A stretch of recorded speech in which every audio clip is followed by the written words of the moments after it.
Hey, what's up everyone? My name is Tim Stoddard with Stodzy Internet Marketing. Thank you so much for joining me on this video. Look, 2019 is coming to an end. Part of our mission for 2020 is to get back providing video content for our audience and for our readers and for our newsletter. We've been seeing video work a lot in some of our own marketing efforts for our clients, and so we thought it would only be appropriate if we started doing video for ourselves, just to drink our own Kool-Aid, so to speak.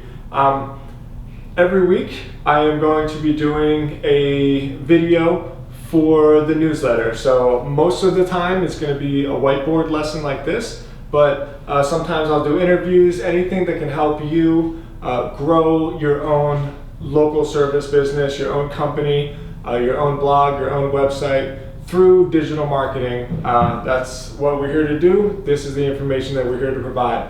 So the very first video I wanted to do is going to be about Google My Business, about getting in the local pack. In my view, there is no bigger opportunity on the web than to be found, if you're a local business, then to be found in local search, and especially through Google's local pack, through Google Map. So today I'm going to give you guys a quick tutorial on what exactly is the local pack. If you are a local business, what are some of the steps that you can follow to be found, and the drastic impact that this can have on your business, on your bottom line, and getting new customers to call you and to come through your door. So let's get started. Google My Business, how to win a spot in the local pack.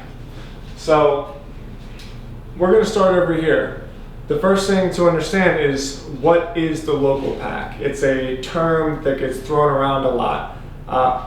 Basically, if you search for something on Google, you're going to get three different types of search results. At the top of Google, you're going to get the ads. Underneath that, usually the second result, I'm pretty sure it's always the second result, you're going to get the map listings. Everybody sees it, especially on mobile, where if you search for a local business, there's a map with the different kind of pins. This is my terrible drawing, so forgive me. And then you're going to get 3 business results. Google only displays the first 3. So if you're in the first 3, then you're in the local pack. Actually, I'll just show you. Hold on. So if I search internet marketing in Boca Raton, you can see this is the map, and these are the 3 listings. So Stodzy Internet Marketing, that's us, we're at the top. And you can see that after the first 3 listings, you get the organic listings. All right, so why is it important to be in the local pack in the first place? What's the big deal? Well, let's go over some statistics. 30% of all searches have local pack in the search result. Basically, this means that so much of what we search for these days is local businesses. Just think of your own behavior. How many times have you searched for a restaurant near me? How many times have you tried to find a place and you needed instructions? How many times have you been looking for a phone number? How many times have you been inquiring about a local service? Maybe you need a landscaper or a plumber or an online marketing company or a juice company, whatever. The fact is that we go to Google to find local businesses, and most companies, especially local businesses, aren't really that savvy with how to be found. So that's why I was alluding to earlier in this video with such a huge opportunity. Okay, 44% of those searches that have local pack queries in the search result get clicked on one of the local pack listings. So this is just reinforcing the idea that if you're searching locally, usually your answer is going to be in that local pack. So getting in there is just paramount. Okay, and then this one is fascinating. This last statistic, this always blows my mind. this statistic has rang true for a couple years now, but nonetheless, it's always something that I find really just really profound with the power of Google. So 88% of searches that have a local inquiry in them lead to either a phone call or somebody visiting that business within 24 hours. So take this with a little bit of a grain of salt, because not all of these searches are going to be people searching for a business that they didn't already know. Like, a lot of times this means that people are searching for a business that they already knew that they were going to and they needed directions, or maybe they were looking for the phone number of a business that they knew that they were trying to call. So not every one of these instances in this 88% is somebody that's like looking to hire someone and they found a brand new company and they called them. It's not always new business. Nonetheless, it's really important that we take that number seriously, because it just shows the power of Google's ability to give people the information that they are looking for so that they can get where they need to go.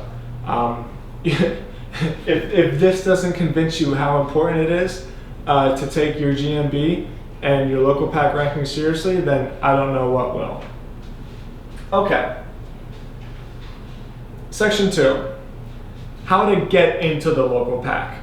It's one thing to talk about it, it's another thing to actually implement the strategies and implement the tactics that you need to be found.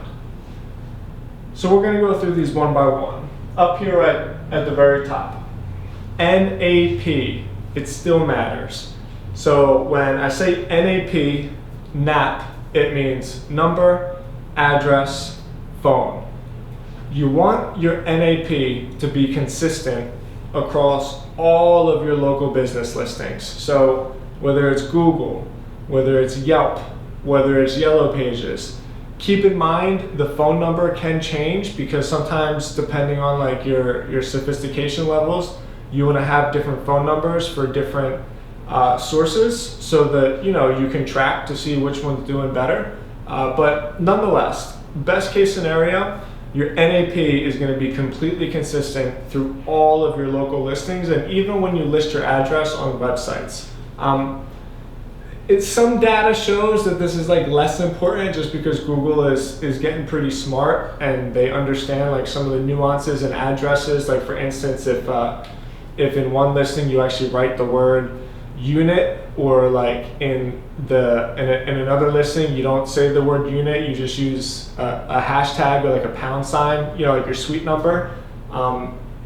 It's tough to say. I like to err on the side of caution. I think your NAP still matters. Okay, number 2, your description. It blows my mind when I see local businesses that have, I believe you get 700 characters in your business description. Take advantage of all 700 of those characters. Keywords right here. Put some keywords. If you're a plumber, put the keyword plumber in there. List the city that you're trying to rank for. If you're a carpenter, if you're a barber, like, these keywords are important because they send signals to Google. You have to be clear and concise when you're telling Google and when you're telling your potential customer what you are.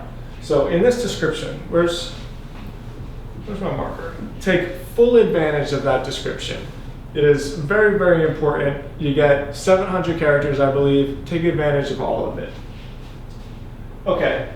Ad services. This was probably the last, well, it's not that recent, maybe a year and a half ago, 2 years ago, where you can list your individual services. And you can list a lot of them. It may be as many as like 10 or 20, I think. So if, for instance, if you're a barber, do you cut hair? Do you wash hair? Do you trim beards? Do you do shape-ups?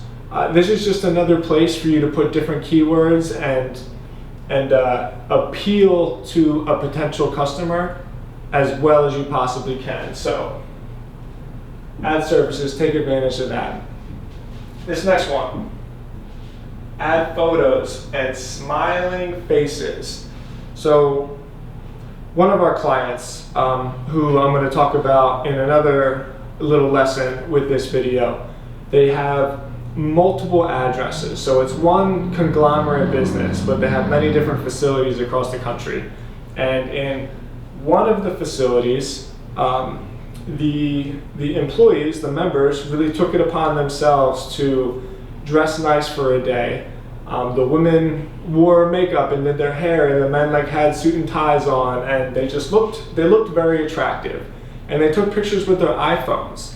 And in all of the pictures, they looked great, they looked presentable, they had big, beautiful smiles. And it's just amazing how much through even all this technology, in our minds, the human parts of us, we're still attracted to smiles. We're still attracted to people that look inviting to us. So when you add photos, so a lot of service businesses don't take these photos seriously if they're not a restaurant. A lot of them think to themselves, well, I don't have any pictures of food. I'm a barber. What am I going to do? Take a picture of my tools? One, yes, I would definitely take pictures of your tools, but two, take pictures of people. Take pictures of the experience. Let people know when they come there that they're going to have a good time, that the experience is going to be warm and inviting. I can't emphasize this enough. Add photos to your listing and make the photos tell a story. Be attractive, not just physically, but your personality as well. Make people want to come there to see you.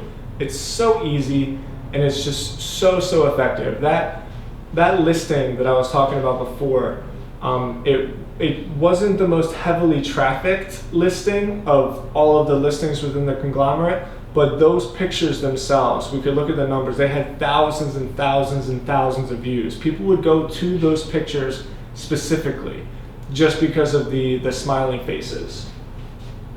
Okay, this next one is important.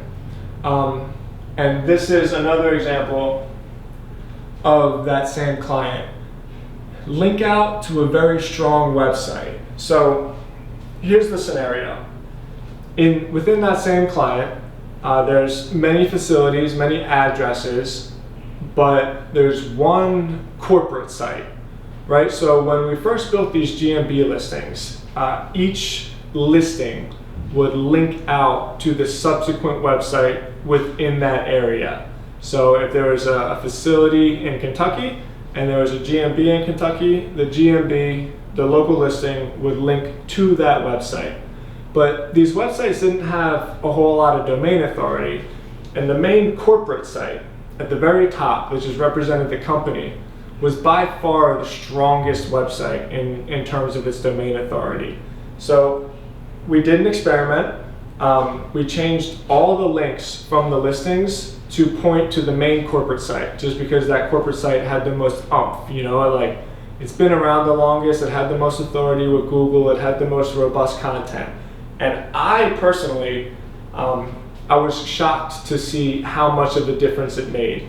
So this ranking signal right here, link out to a strong site, so important. Up until about a month ago, frankly, I didn't realize how important it was, but the website attached to your GMB, I think is almost just as strong a ranking signal as this next one, as reviews. So people hear me talk about a lot, take your website seriously.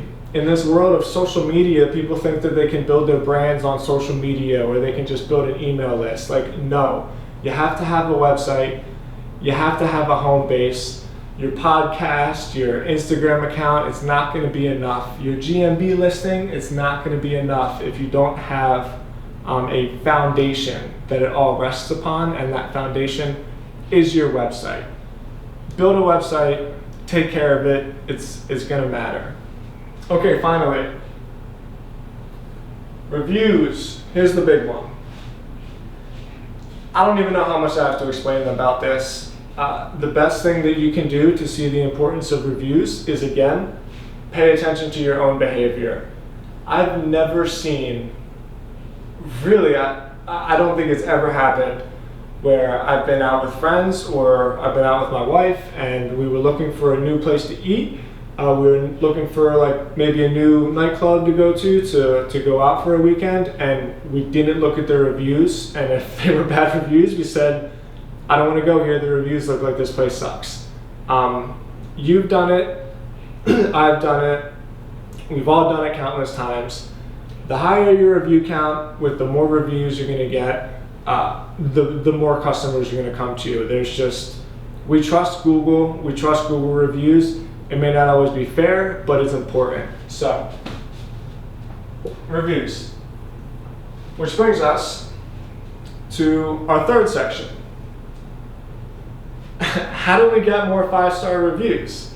So, I have some tactics and some tricks that I've kind of put together. Some are common sense, but really, I should have put this one at the top. So I'm going to start at the bottom here because I feel like this is the most important. If you're a local service business, the best thing that you can do, frankly, is provide a great service, make your customers happy, and then ask them for a review. There's no better way to do it. If you do good work, if you build a good rapport with your customers, there's nothing wrong with saying, hey, we're a local business. Your word means a lot. We get most of our business through referrals and word of mouth and reputation. Would you mind going to our Google account and just leaving us a quick review? You'll be amazed with how willing people are to share their positive experience with the world, with you, and to really support you as a local business. So right here, ask people. Don't be shy, and do good work. I mean, those 3 words should be like the focal point of how to get good reviews. Don't be shy, do good work, and ask people. If you ask them, especially if you ask them politely, and you tell them your intention up front, you let them know that the reviews are a big part of how you get new business. You're almost always going to get people to say yes and give you a good review. Now, for some more tactical, kind of gamey scenarios, I'm a fan of email sequences. So what I like to do, if you have a job that you just did, or if you just had a new customer come into your restaurant, try to collect their email. And when you put somebody on the email list, send them maybe 2 or 3 emails in an autoresponder. And then the third one I like to do, ask them for a review. Here's why I like to do it on the third one. If you have somebody that maybe didn't have the best experience, chances are they will unsubscribe in the first 2 emails. If they're not really that into it, they weren't a fan of, maybe what you were providing, or not even necessarily a fan of your work, but email lists aren't for everybody, right? So if they're gonna unsubscribe, let them unsubscribe in the first 2 emails, and don't bother them with the third one. So this is how I like to do it. I'm a fan of email autoresponders. I think they work really well, especially for restaurants. Frankly, when I talk about this, I almost always mean restaurants, because if you leave your ticket, not your ticket, if you leave the bill and maybe you give them like a little discount for their next time in, and you say, would you like to subscribe to our mailing list for specials and maybe drink specials and maybe some discounts, the people that do subscribe, like they're opting in. So they had a good experience. I like this. Emails work really well. Something else I really like is giving away little gifts and prizes. I think everybody has seen this at their local juice bar, right? If you check in on Facebook, or if you leave a positive 5-star review, you can get like a quick little ginger shot. I can think of a million different scenarios in which that would be helpful. If you're an exterminator, maybe you could do like a free inspection in exchange for a review. Again, if you're a painter, maybe you could do some kind of like a color audit where you could bring, or you can give them a book, maybe something like that, like a color book of different color schemes if they're thinking about repainting their house. You know, I'm kind of just coming up with these things on the top of my head, but the point I'm trying to make here, which is really important, is that these 5-star reviews are worth giving something away for. I'm not saying that you have to buy them. You don't have to pay people, like hundreds of dollars. In fact, I would really not pay people in exchange for reviews. It's not a good idea. But you can incentivize people. These reviews are important. This is your reputation. This is your business. This is going to be a way for you to bring more revenue, more potential profits into your company for you and your family. So you got to take this seriously. It's worth giving something away. And then the last thing I would say is there's a piece of software which is pretty expensive, but if you are taking reviews for your company really seriously in multiple different platforms, so Facebook reviews, Yelp reviews, maybe Yellow Pages, maybe your particular industry has like other third-party websites that also have reviews. This program right here, it's called Birdeye. It is expensive, but it's really worth it. If reviews are going to be like a huge part of your marketing strategy, I would seriously contemplate using that software. It's a pretty great program. There's some really talented developers that work there. All right. If you have any questions, please feel free to reach out. I'm going to be doing these videos once a week. You can always reach out to me directly at tim@stodzzy. That's tim@stodzzy.com. If there's anything we can ever do to help you, your website, if you have SEO questions, if you have local search questions, we're always here to be of service to you. Please check us out at stodzzyinternetmarketing.com, and I will talk to you guys next week. Thank you so much for watching. I really appreciate you. Talk to you next time. See you later.